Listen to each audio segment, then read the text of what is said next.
Justin Hubner resmi tinggalkan Wolves. 3 klub Liga Belanda siap tampung sang bek timnas. Setelah 5 tahun bersama Wolverhampton Wanderers, Justin Hubner akhirnya resmi mengumumkan kepergiannya. Lewat unggahan di akun Instagram pribadinya, bek muda timnas Indonesia itu menyampaikan bahwa perjalanannya bersama Wolves telah mencapai akhir. "Saya akan meninggalkan klub dalam waktu dekat," tulisnya singkat namun penuh makna. Hubner sebelumnya bergabung dengan Wolves pada awal 2020 dari Akademi Den Bosch. Selama membela tim asal Inggris tersebut, ia tampil untuk skuad usia muda dari U18 hingga U23. Bahkan sempat masuk dalam daftar tim utama di Premier League. Namun debut di level senior tak kunjung datang. Hubner pun sempat dipinjamkan ke Cerezo Osaka di Jepang, sebelum kembali ke Inggris pertengahan tahun lalu. Kini, pintu baru terbuka bagi sang bek tangguh. 3 klub Liga Belanda dikabarkan siap bersaing mendapatkan tanda tangan pemain berusia 20 tahun tersebut. Mereka adalah PSV Zwolle, Go Ahead Eagles, dan FC Volendam. Menariknya, ketiga klub itu sudah akrab dengan wajah-wajah pemain Indonesia, yang tentunya membuka peluang kolaborasi menarik di lini belakang. Kepindahan ke Eredivisie bisa menjadi titik balik bagi karir Hubner. Selain lebih dekat dengan kultur sepak bola Eropa yang familiar, ia juga punya kans besar untuk tampil reguler dan terus berkembang demi memperkuat timnas Garuda di masa depan. Sekarang, pertanyaannya tinggal satu. Di antara 3 kandidat klub Belanda tersebut, siapa yang akan jadi pelabuhan baru Justin Hubner? Kita nantikan bersama langkah besar berikutnya dari salah satu aset masa depan pertahanan Indonesia ini.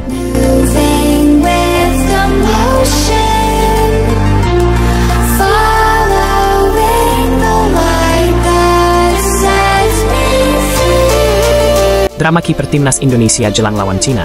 Siapa yang siap jadi tembok terakhir Garuda?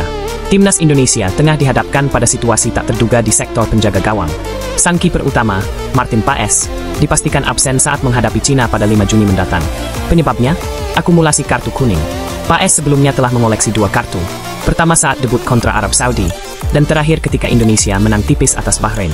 Secara teori, ini membuka peluang besar bagi Emil Audero untuk menjalani debutnya di bawah Mister Garuda. Namun, kondisi Emil juga belum sepenuhnya ideal. Klubnya, Palermo, sedang bertarung sengit di babak playoff promosi Serie B. Emil berpotensi tampil dalam 4 laga berat hingga 2 Juni, hanya 3 hari sebelum duel kontra Cina. Artinya, ia harus berpacu dengan waktu, kebugaran, dan jet lag jika ingin tampil maksimal. Situasi ini mengharuskan staf pelatih, terutama pelatih kiper Shoet Woudenberg, untuk berpikir cermat dan cepat. 2 nama yang sudah berpengalaman dan siap tempur pun muncul sebagai opsi logis. Hernando Ari dan Nadeo Argawinata. Keduanya sudah lama berkutat di lingkungan timnas dan paham betul atmosfer pertandingan krusial. Jika Emil tak dalam kondisi optimal, bukan tidak mungkin Hernando atau Nadeo yang akhirnya ditunjuk sebagai starter melawan Cina, pertandingan yang bisa menentukan nasib Indonesia di kualifikasi Piala Dunia. Di sisi lain, satu nama alternatif mencuat, Cyrus Margono. Kiper muda yang tampil di Liga Kosovo bersama KF Dukakjini ini disebut-sebut sebagai opsi tambahan. Meski minim pengalaman di level internasional, kehadirannya bisa jadi kejutan tak terduga. Kini, sorotan mengarah pada satu pertanyaan besar. Siapa yang layak berdiri di bawah Mister SUGBK nanti? Apakah Emil Audero bisa pulih tepat waktu? Atau justru kesempatan besar datang untuk Hernando atau Nadeo? Tulis pendapatmu di kolom komentar.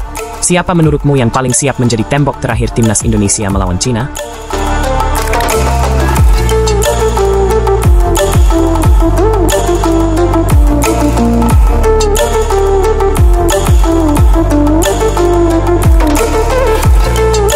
Kevin Dix mulai berlatih lagi. Sinyal positif jelang akhir musim. Satu kabar menggembirakan datang dari Eropa untuk para pendukung timnas Indonesia. Bek serba bisa Kevin Dix dilaporkan telah kembali menjalani sesi latihan setelah sempat absen panjang akibat cedera hamstring yang dideritanya sejak pertengahan April 2025 lalu. Cedera itu awalnya diperkirakan akan memaksa Dix menepi hingga akhir musim. Namun, proses pemulihannya berjalan lebih cepat dari prediksi awal. Bek berusia 28 tahun tersebut bahkan sudah terlihat menjalani latihan mandiri, menandakan ia sedang mengejar kondisi terbaik agar bisa kembali merumput secepatnya. Hal ini turut dikonfirmasi oleh pelatih FC Copenhagen, Jacob Nyestrup. Dalam sebuah pernyataan, Nyestrup menyebut tim medis dan staf pelatih terus mengupayakan yang terbaik agar Kevin dan rekannya yang juga cedera, Birger Meling, bisa diturunkan kembali sebelum musim kompetisi resmi berakhir.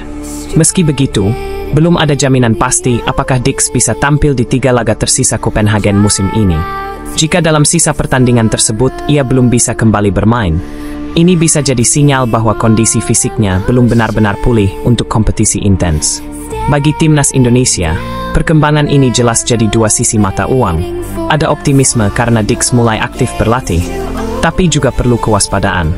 Dengan agenda penting menanti di bulan Juni, termasuk duel melawan Cina dan Jepang di kualifikasi Piala Dunia 2026, kebugaran penuh sang pemain akan sangat krusial. Kini, semua mata tertuju pada progres pemulihan Dix. Apakah ia akan kembali merumput bersama klub sebelum musim ditutup? Atau justru comeback-nya akan terjadi langsung bersama Garuda?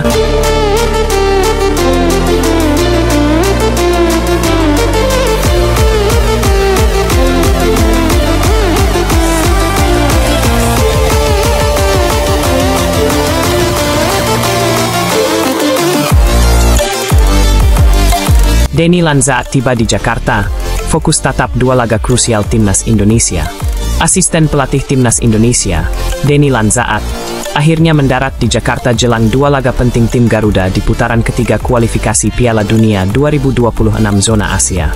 Kehadiran Lanzaat diketahui dari unggahan terbarunya di Instagram pada Jumat, 16 Mei 2025. Dalam foto tersebut, ia tampak berdiri di sebuah gedung tinggi yang memiliki pemandangan langsung ke arah Stadion Utama Gelora Bung Karno, SUGBK, ikon sepak bola nasional yang akan kembali menjadi saksi perjuangan skuad merah putih.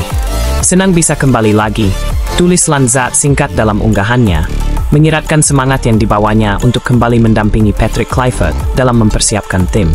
Kehadirannya bukan tanpa alasan. Timnas Indonesia tengah bersiap menghadapi dua partai penentuan, menjamu Cina di Jakarta pada 5 Juni 2025 dan bertandang ke Jepang pada 10 Juni. Dua laga ini akan sangat menentukan peluang Garuda untuk melangkah lebih jauh dalam upaya lolos ke Piala Dunia 2026. Sebagai bagian dari persiapan, tim pelatih menjadwalkan pemusatan latihan di Bali. Pulau Dewata dipilih karena fasilitas lengkap yang dinilai mampu menunjang performa maksimal pemain selama masa persiapan intensif. Yang pasti, saya dan tim akan berusaha semaksimal mungkin demi tim, ujar Lanzaat dengan nada penuh komitmen. Kini, dengan kehadiran para staf pelatih secara lengkap, fokus tertuju pada penyatuan visi dan strategi menjelang dua laga besar yang akan jadi ujian berat sekaligus peluang emas bagi timnas Indonesia.